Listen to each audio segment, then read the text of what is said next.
ಎಲ್ಲರಿಗೂ ನಮಸ್ಕಾರ.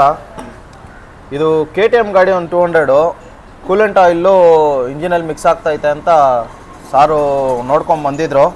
ಸರ್ ಸುಮಾರು ಕಡೆ ಹಾಕ್ಸಿದ್ದೀನಿ, ನನಗೆ ಸೆಟ್ ಆಗಿಲ್ಲ ಅಂತ. ಏನು ಕಂಪ್ಲೇಂಟು ಅಂತ ನೀವೇ ಕೇಳಿ ಸರ್. ಅದೇ ಈಚೆ ಬಿಟ್ಟಿದೆ ಗಾಡಿ, ಕೂಲೆಂಟು ಇಂಜಿನ್ ಆಯಿಲ್ ಒಳಗಡೆ ಲೀಕ್ ಆಗೋದು.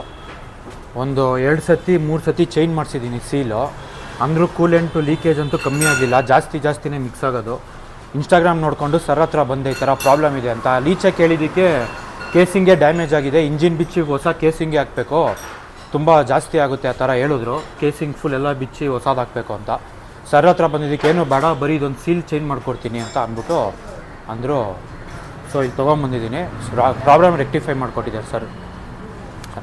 ಇದು ಏನು ಗೊತ್ತಾ, ಹಾಕಬೇಕು ಹೊಸ ಐಟಮ್ ಹಾಕ್ಬೇಕಂದ್ರೆ ಇಂಜಿನೇ ಹೊಸ, ಅದಕ್ಕೆಲ್ಲ ಮಾಡ್ಬೋದು.